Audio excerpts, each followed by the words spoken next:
পর্যন্ত, নবীজি বলছেন আসমান পর্যন্ত। সুবহানাল্লাহ।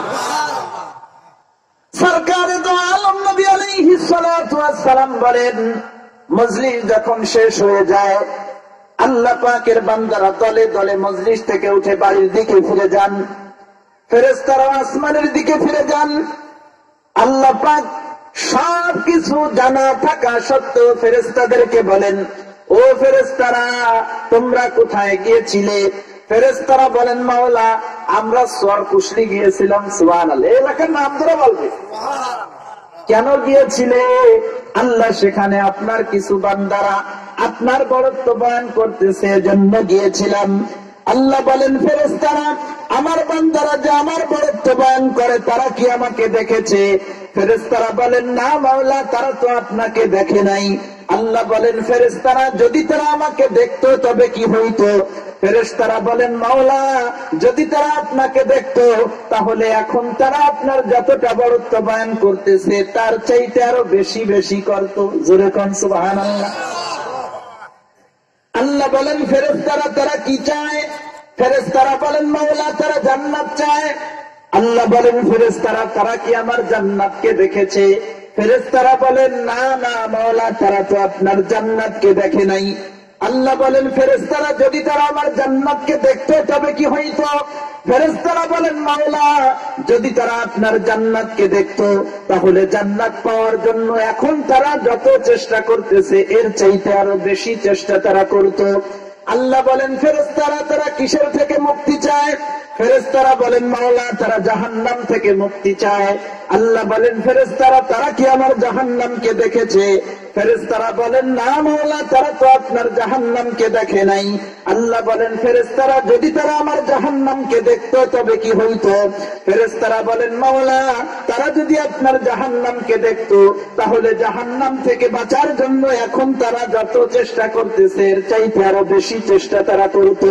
আল্লাহ বলেন, ফেরেশতারা, তোমরা সাক্ষী থেকো, ওই মজলিসে আমার যত বান্দারা আছে আমি আল্লাহ তাদের জীবনের সব গুনাহগুলোকে মাফ করে দিলাম। ফেরেশতাদের ভিতর থেকে একজন ফেরেশতা বলেন, মাওলা, ফীহিম ফুলানুন লাইসা মিনহুম ইন্নামা জা লিহাজাতিন। মালিক রে, ওই মজলিসে তো আপনার এমন একজন বান্দাও আছে যে ওই মজলিসকে কেন্দ্র করে আসে নাই, নিজের দরকারে পাশে এক জায়গা আসছিল, তারপরে ওই মজলিস হইতে দেখে সেখানে বসে গেছে। ওই মানুষটার ব্যাপারে কি হবে? আল্লাহ বলেন, হুমুল জুলাসা লা ইয়াশকা জালিসুহুম। ফেরেশতারা রে, ওই মজলিসওয়ালারা আমি আল্লাহ পাকের কাছে এত দামি যে তাদের কাছে আসে যদি কেউ বসে যায় সেও বঞ্চিত হয় না। আমি আল্লাহ মজলিসওয়ালাদের খাতিরে ওই মানুষটাকেও মাফ করে দিলাম। বড় দামি মজলিসে আল্লাহ আমাদেরকে হাজিরা দেওয়ার তৌফিক দান করছেন। এজন্য আমরা আল্লাহ পাকের শুকর আদায় করি, কালিমাতুশ শুকর পড়ি, জবান খুলে সকলে বলি আলহামদুলিল্লাহ। আরবি যে মাস চলতেছে রবিউল আউয়াল মাস, কি মাস? রবিউল আউয়াল মাস। নবী আলাইহিস সালাতু ওয়াস সালামের পৃথিবীতে আগমনের মাস। আল্লাহ পাক তার দ্বীনকে পূর্ণ করে এই মাসেই আবার আল্লাহ তার নবীকে দুনিয়া থেকে উঠায় নিছে। হযরত আদম থেকে নিয়ে আমাদের নবী আলাইহিস সালাতু ওয়াস সালাম পর্যন্ত লক্ষাধিক নবী দুনিয়াতে আসছেন, তাই না? আমাদের নবী দুনিয়াতে আসছেন সবার পরে, কিন্তু আমাদের নবী হলেন সেরা নবী। সুবহানাল্লাহ। সমস্ত নবীদের সেরা আমাদের নবী। জান্নাতে ঢোকার আগে অন্য নবী জান্নাতে ঢুকতে পারবে না। জোরে কোন সুবহানাল্লাহ। এই নবীর উম্মত দুনিয়ায় আসছে সবার পরে, কিন্তু পূর্বের যত উম্মত গিয়েছে সমস্ত উম্মতের চাইতে এই উম্মত শ্রেষ্ঠ। জোরে কোন সুবহানাল্লাহ। সরকার তো জাহান নবী আলাইহিস সালাতু ওয়াস সালাম আমাদেরকে বড় মহব্বত করতেন। নবীজিকে আমাদেরকে দেখছেন? দেখেন। আমরা কেউ নবীরে দেখছি? সরাসরি দেখি নাই। আপনারা হয়তো অনেকে স্বপ্নযোগে নবীজিকে দেখেছেন। নবীজি বলেছেন, মান রাআনি ফিল মানাম ফাকাদ রাআনি। যে ব্যক্তি আমারে স্বপ্নযোগে দেখছে সে আমারেই দেখছে। জোরে কোন সুবহানাল্লাহ। নবী বলেন শয়তান আমার আকৃতি ধারণ করতে পারে না। স্বপ্নে যদি কেউ নবীকে দেখে যে এই তো নবী, তাহলে নবীজি বলেন হ্যাঁ সে ঠিকই দেখছে, শয়তান আমি নবীর আকৃতি ধারণ করতে পারে না। আমরা নবীজিকে সরাসরি চোখে দেখি নাই, আলহামদুলিল্লাহ অনেকে হয়তো স্বপ্ন চোখে দেখেছে। নবী আলাইহিস সালাতু ওয়াস সালাম সরাসরি আমাদেরকে দেখেন নাই, কিন্তু মহব্বতের কোনো ঘাটতি নাই। কিয়ামত পর্যন্ত যত উম্মত আসবে নবী আলাইহিস সালাতু ওয়াস সালামের কলিজার ভিতরে তাদের জন্য দরদে ভরা ছিল। জোরে কোন সুবহানাল্লাহ। নবী আলাইহিস সালাম একদিন সাহাবায়ে কেরামদের সামনে বললেন, মাতাল কাহবাবি, কবে আমি আমার প্রাণ প্রিয় বন্ধুদের সঙ্গে সাক্ষাৎ করব? সাহাবায়ে কেরাম বললেন, আলাসনা আহবাবাকা ইয়া রাসূলুল্লাহ, ওগো আল্লাহর হাবিব, আমরা কি আপনার প্রাণ প্রিয় বন্ধু নই? নবীজি বললেন, আনতুম আসহাবি, তোমরা হলো আমার সহচর ধন্য সাহাবী, ওয়া আহবাবি কওমুন লাম ইয়ারাউনি ওয়া আমানু বি, আমার প্রাণ প্রিয় বন্ধু হলো তারা যারা আমাকে না দেখেও আমি নবীর উপরে ঈমান আনবে। ওয়া আনা ইলাইহিম বিল আশওয়াক, আমি নবী তাদেরকে দেখার জন্য পাগল পারা হয়ে গেছি। নবীজি আমাদের জন্য কত মহব্বত, আমাদের এরকম একটু থাকার দরকার আছে না? সরকার তো আলম নবী আলাইহিস সালাতু ওয়াস সালাম একদিন সাহাবাদেরকে বললেন, তুবা লিমান আমানা বি ওয়া রানি মাররাতান, যে ব্যক্তি আমাকে দেখেছে, দেখার পরে আমার উপরে ঈমান এনেছে, তার উপরে একবার মুবারকবাদ। অতুবা লিমান আমানা বি ওয়া লাম ইয়ারানি সাবআ মিরার, আর যে ব্যক্তি আমাকে না দেখেও আমার উপরে ঈমান এনেছে, তার উপরে বারবার মুবারকবাদ। জোরে কোন সুবহানাল্লাহ। পরে আইসিলে কি দুঃখ আছে নাকি বল? নবী বলে গেছেন, উম্মত আমার যারা দেখো নেই কিন্তু তারপরে আমার উপরে ঈমান আনবা, যাও তোমাকে বারবার ধন্যবাদ মুবারকবাদ। জোরে কোন সুবহানাল্লাহ। শ্রেষ্ঠ যুগের শ্রেষ্ঠ নবীর উম্মত আল্লাহ পাক আমাদেরকে বানাইছেন। নবী আলাইহিস সালাতু ওয়াস সালামের মর্যাদা আল্লাহ পাক সমস্ত নবীর চাইতেও করে দিয়েছেন। জোরে কোন সুবহানাল্লাহ। কিয়ামতের ময়দান কায়েম হবে, সূর্য মানুষের মাথার কাছে, মানুষ পাপ অনুযায়ী ঘামতে থাকবে। ও মুসলমান, মানুষ কাঁদতে কাঁদতে মানুষের চোখের পানি শেষ হয়ে চোখ দিয়ে রক্ত পড়া শুরু হয়ে যাবে। মানুষ দিশেহারা হয়ে যাবে যে এখান থেকে মুক্তি পাওয়া যায় কিভাবে। সমস্ত নবীদের পিতা, সমস্ত মানুষের পিতা, আদি পিতা হযরতে আদম আলাইহিস সালাতু ওয়াস সালামের কাছে সব মানুষ একযোগে ছুটে যাবে, কারণ উনি তো আদি পিতা, সবার পিতা, তাই না? পৃথিবীর সর্বপ্রথম মানুষকে আদম আলাইহিস সালাতু ওয়াস সালাম। বুখারী শরীফের হাদিস, নবীজি বলেন সমস্ত মানুষগুলো ছুটে যাবে আদম নবীর কাছে। যে বলবে আব্বা জান আজকের এই ময়দানের কষ্ট তো সহ্য করতে পারতেছি না, আল্লাহ পাক তো নিজ কুদরতি হাত দিয়ে আপনারে বানাইছেন, আপনি একটু আল্লাহ পাকের কাছে গিয়ে সুপারিশ করেন, আল্লাহ পাক রব্বুল আলামিন যেন আজকের এই কষ্ট আমাদের থেকে দূর করে দেন। হযরত আদম আলাইহিস সালাতু ওয়াস সালাম বলবেন, লাস্তু লাহা, ও আমার সন্তানেরা, তোমরা তো আমার কাছে এসেছো, কিন্তু আমি এই সুপারিশ করার যোগ্য নই। সুতরাং তোমরা আমার কাছে দাঁড়িয়ে না থেকে নূহ নবী আলাইহিস সালাতু ওয়াস সালামের কাছে যাও। হযরত আদম থেকে নিয়ে কিয়ামত পর্যন্ত আনেওয়ালা সমস্ত মানুষগুলো নূহ আলাইহিস সালাতু ওয়াস সালামের কাছে যেয়ে বলবে, আপনি একটু আজকের ময়দানে আল্লাহর কাছে সুপারিশ করেন যেন আল্লাহ পাক রব্বুল আলামিন আমাদের থেকে এই দুঃখ কষ্ট দূর করে এখান থেকে মুক্তি দান করেন। নূহ নবী আলাইহিস সালাতু ওয়াস সালাম বলবেন, আমার দ্বারা সম্ভব নয়, আমি পারবো না। তোমরা হযরত ইব্রাহিম আলাইহিস সালামের কাছে যাও। ইব্রাহিম আলাইহিস সালাতু ওয়াস সালামের কাছে সবাই যাবে। উনিও বলবেন আমিও পারবো না, তোমরা মূসা নবীর কাছে যাও। মূসা আলাইহিস সালাতু ওয়াস সালামের কাছে সবাই যাবে। উনিও নিজের অপারগতা প্রকাশ করে বলবেন এই তোমরা ঈসা নবীর কাছে যাও। ঈসা নবী আলাইহিস সালাতু ওয়াস সালামের কাছে সবাই গিয়ে যখন সুপারিশ করার জন্য ও আবেদন জানাবে, তখন উনি বলবেন আজকে এত জায়গায় কেন দৌড়াদৌড়ি করতেছো? কোন জায়গা দৌড়ায় কোনো লাভ নাই। আল্লাহ পাকের কাছে সুপারিশের জন্য যদি কাউকে পাঠাইতে হয়, একক ব্যক্তি আছেন, একজন আছেন, তিনি হলেন মুহাম্মদুর রাসূলুল্লাহ সাল্লাল্লাহু আলাইহি ওয়াসাল্লাম। তার কাছে যাও, তিনি তোমাদের জন্য সুপারিশ করতে পারবেন। হযরত আদম থেকে নিয়ে কিয়ামত পর্যন্ত আনেওয়ালা সমস্ত মানুষগুলো একযোগে নবী আলাইহিস সালাতু ওয়াস সালামের কাছে গিয়ে সুপারিশের আবেদন করবে। নবীজি বলবেন হ্যাঁ, আমি তোমাদের জন্য আমার রবের কাছে সুপারিশ করবো। জোরে কোন সুবহানাল্লাহ। কি পাওয়ার আল্লাহ আমাদের নবীজি দিতেছেন। কোন নবী পারলো না, সবাই ফেল। মুহাম্মদুর রাসূলুল্লাহ দাঁড়ায় গেছেন, আমি যাবো। সুবহানাল্লাহ। নবী আলাইহিস সালাতু ওয়াস সালাম বলেন আমি আল্লাহ পাকের আরশের নিচে গিয়ে আল্লাহ পাকের প্রশংসা করতে থাকবো। এমন ভাষায় আল্লাহ পাকের প্রশংসা আমি করব, আমি জানি না যে কি প্রশংসা আমি করব। সেদিন আমার আল্লাহ আমাকে শিখায় দিবেন যেভাবে, সেভাবে আমি আমার আল্লাহর প্রশংসা করব। যেরকম সুবহানাল্লাহ। সিজদায় পড়ে আমি কাঁদতে থাকবো।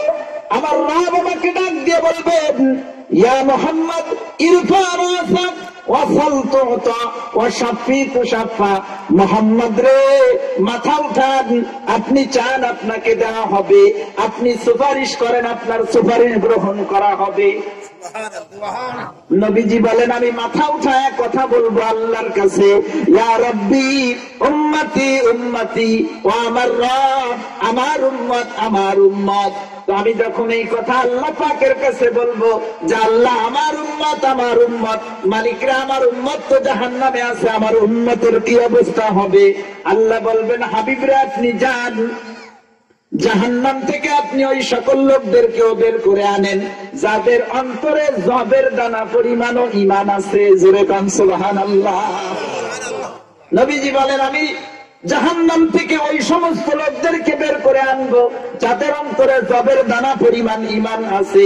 অতঃপর আমি আবারও যে সেই জায়গায় সিজদায় পড়ে কাঁদতে থাকবো। আমার রব আমাকে ডাক দিয়ে বলবেন ও মুহাম্মদ মাথা উঠান, কেন আপনি কাঁদতেছেন? আপনি চান আপনাকে দেওয়া হবে, আপনি সুপারিশ করেন আপনার সুপারিশ গ্রহণ করা হবে। নবীজি বলেন আমি আবারও মাথা উঠায় বলবো ইয়া রাব্বি উম্মতি উম্মতি, ও আমার রব আমার উম্মত আমার উম্মত, মালিকরা আমার উম্মত তো জাহান্নামে আছে, আমি কি করব? আমার আল্লাহ আমাকে ডাক দিয়ে বলবেন মুহাম্মদ রে আপনি যান, আপনি জাহান্নাম থেকে ওই সমস্ত লোকদেরকেও বের করে আনেন যাদের অন্তরে সরিষার দানা পরিমাণ ঈমান আছে। জোরে কোন সুবহানাল্লাহ। নবী আলাইহিস সালাতু ওয়াস সালাম বলেন যে সকল লোকদের অন্তরে সরিষার দানা পরিমাণ ঈমান আছে, আমি তাদেরকেও জাহান্নাম থেকে বের করে আনার পর আবারও সিজদায় পড়ে কান্না শুরু করব।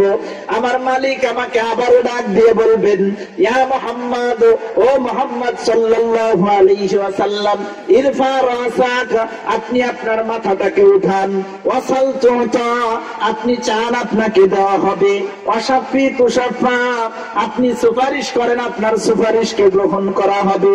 নবী আলাইহিস সালাম বলেন এবারও আমি মাথা উঠায় আমার রবের কাছে কেঁদে কেঁদে বলবো ইয়া রাব্বি উম্মতি উম্মতি, ওগো আমার রব আমার উম্মত আমার উম্মত।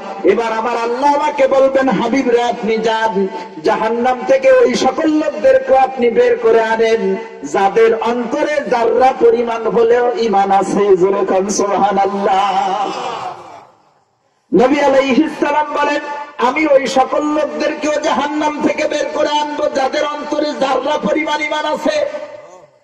এদেরকে বের করে আনার পর আবারও আমি সিজদায় পড়ে কান্না শুরু করব। এই চতুর্থবারও আমার রব আমাকে ডাক দিয়ে বলবেন মুহাম্মদ রে মাথা উঠান, আপনি চান আপনাকে দেওয়া হবে, আপনি সুপারিশ করেন, আপনার সুপারিশকে গ্রহণ করা হবে। এবার আমি সিজদা থেকে মাথা উঠায় আমার রবকে বলবো, ইয়া রব্বি ইদানলি ফি মান ক্বালা লা ইলাহা ইল্লাল্লাহ। ও আমার রব, আপনি আমাকে জাহান্নাম থেকে ওই সকল লোকদেরকেও বের করে আনার অনুমতি দেন যারা জীবনের তরে অন্তরে বিশ্বাস নিয়া একবারের জন্য হলেও জীবনে মুখ দিয়ে বলেছিল লা ইলাহা ইল্লাল্লাহ। ওগো আল্লাহ, আপনি একটু এদেরকে বের করে আনার অনুমতি আমাকে দেন। তখন আল্লাহ পাক বলবেন, লা উখরিজান্না মান ক্বালা লা ইলাহা ইল্লাল্লাহ। অবশ্যই আমি আল্লাহ ওই সকল লোকদেরকে জাহান্নাম থেকে বের করে আনবো যারা জীবনে একবার হলেও মধুর কালেমা পড়েছিল লা ইলাহা ইল্লাল্লাহ। মুসলমান, কোন নবীর উম্মত? কেউ আল্লাহর কাছে দাঁড়াইতে পারবে না। নবী যে আল্লাহর কাছে সেদিন সুপারিশ করবেন। আল্লাহ পাক সেই সেরা নবীর সেরা উম্মত হওয়ার তৌফিক দান করছেন। এজন্য আমরা বেজার না খুশি? অল্প না বেশি? আর খুশির মানুষের আওয়াজ কিন্তু বোঝা যাবে এবার কিরম আছে। হ্যাঁ, একটু জোরে বলি আলহামদুলিল্লাহ। এই নবীর সাথে জান্নাতে থাকতে চান তো? কে কে চান দেখি? আল্লাহকে দেখান। নারায়ে তাকবীর, নারায়ে তাকবীর, নারায়ে তাকবীর। আল কোরআনের আলো, আল কোরআনের আলো, আল হাদিসের আলো, আল হাদিসের আলো। নারায়ে তাকবীর। আল্লাহ, আপনি আমাদের সবাইকে আপনার নবীজির সঙ্গে জান্নাতে সাথী হওয়ার জন্য কবুল করেন। জোরে বলেন আমিন। নবীজির সঙ্গে যদি জান্নাতে থাকতে হয় তাহলে তো নবীর কাজের সাথে আমার আপনার কাজের মিল থাকতে হবে। কথা বলে ঠিক না? আমি যদি কারোর সাথে থাকতে চাই তাহলে তার সাথে আমার মিল হওয়া লাগবে। নবী আলাইহিস সালাতু ওয়াস সালামের একজন সাহাবী নবীজির কাছে এসে বলতেছে, ইয়া রাসূলুল্লাহ, আমি তো আপনাকে আমার জানের চাইতেও ভালোবাসি। ওগো আল্লাহর হাবিব, আমি তো আপনাকে না দেখে মোটে থাকতেই পারি না। যখন আমি বাড়িতে যাই, বাড়িতে আমার স্ত্রী আছে, সন্তানাদি আছে, কিন্তু তারপরে আপনাকে না দেখলে আমার মনের ভিতরে ভালো লাগে না। কিন্তু এখন তো আমি দুনিয়াতে আছি, আমার ভালো না লাগলেও দৌড় দিয়ে আসতে পারি, আপনারে এক নজর দেখতে পারি। বাড়ির থেকে এসে যখনই আমি আপনাকে এক নজর দেখি, সাথে সাথে আমার অন্তরটা শান্ত হয়ে যায়। ওগো আল্লাহর হাবিব, আমার মনের ভিতরে একটা চিন্তা, এক নম্বর চিন্তা হলো ঈমানের সাথে মরে আমি জান্নাতি হইতে পারবো কিনা জানি না। দ্বিতীয় কথা হলো ঈমান নিয়ে যদি আল্লাহ আমাকে মরার তৌফিক দান করেন, আমি যদি জান্নাতি হই, তাহলে আমি তো একজন সাধারণ মানুষ, আমি পড়ে থাকবো জান্নাতের নিচে, আর আপনি তো থাকবেন সেই জান্নাতের উপরে। ওগো আল্লাহর হাবিব, জান্নাতে যাইও যদি আমি আপনাকে দেখতে না পারি, তাহলে ওই জান্নাতের ভিতরও কিন্তু আমার ভালো লাগবে না। ওগো আল্লাহর হাবিব, জান্নাতে যে আমি আপনারা ছাড়া কিভাবে থাকবো আপনি বলেন? সরকারে দো আলম নবী আলাইহিস সালাতু ওয়াস সালাম চুপ করে আছেন। আল্লাহ পাক রব্বুল আলামিন কোরআনে কারীমের আয়াত নাযিল করে দিলেন, ওয়া মান ইউতিল্লাহা ওয়ার রাসূল ফাউলাইকা মা'আল্লাযীনা আন'আমা আল্লাহু আলাইহিম মিনান নাবিয়্যিন ওয়াস-সিদ্দীকিনা ওয়াশ-শুহাদা'i ওয়াস-সালিহিন ওয়া হাসুনা উলাইকা রাফীকা। আল্লাহ পাক আয়াত নাযিল করে দিলেন, হাবিবরে আপনি আপনার এই উম্মত সহ কিয়ামত পর্যন্ত আলাওয়ালা সমস্ত উম্মতদেরকে জানায় দেন, যারা আমি আল্লাহর হুকুম মতো আর আপনার তরিকা মতো চলবে, এদেরকে আমি আল্লাহ পাক আখিরাতে আমার নিয়ামত প্রাপ্ত বান্দারা তথা শহীদদের সঙ্গে, সিদ্দিকদের সঙ্গে, নবীদের সঙ্গে এবং সালিহিনদের সঙ্গে জান্নাতে জায়গা করে দেব।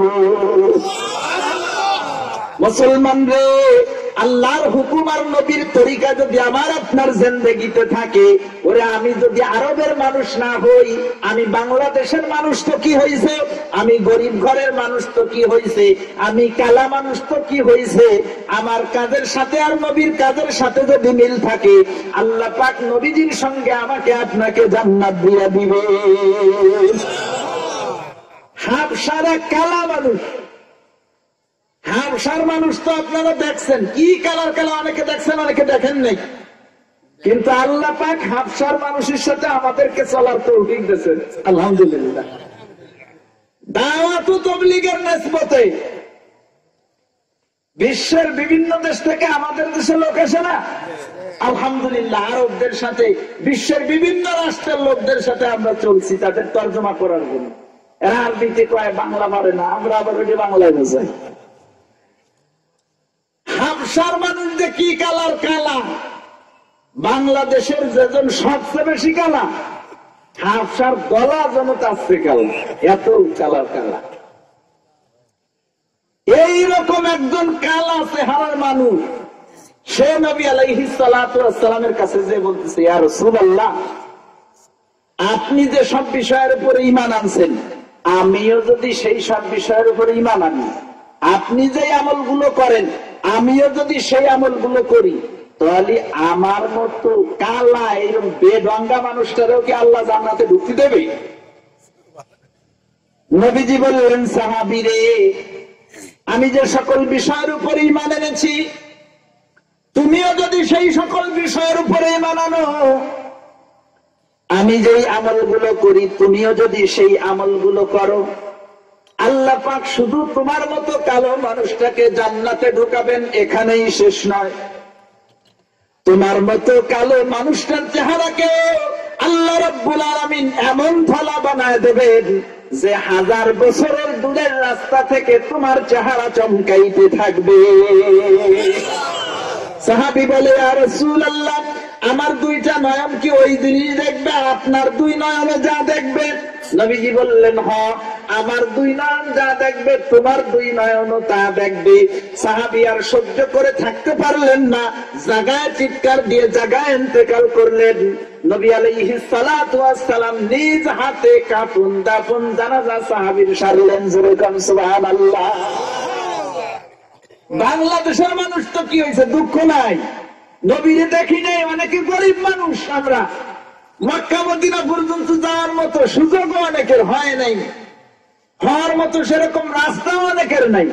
দুঃখ নিয়েন না, মক্কায় না যাইতে পারলে কি হয়েছে, মক্কার মানুষটার সঙ্গে মহব্বত পাতান, মক্কার মানুষের জীবনটার সাথে নিজের জীবনটা মিলান। বিশ্ব নবীর কাছে থেকেও যদি কেউ নবীরে না মানে, ওরা মদিনায় থেকেও যদি কেউ নবীরে না মানে, সে নবীর সঙ্গে জান্নাতে যাইতে পারবে না। কিন্তু আমি আপনি মদিনার থেকে 1000 মাইল দূরে থাকা সত্ত্বেও ওই মদিনার মানুষটার আদর্শকে ফলো করে যদি জীবন চালাইতে পারি, আমাকে আপনাকে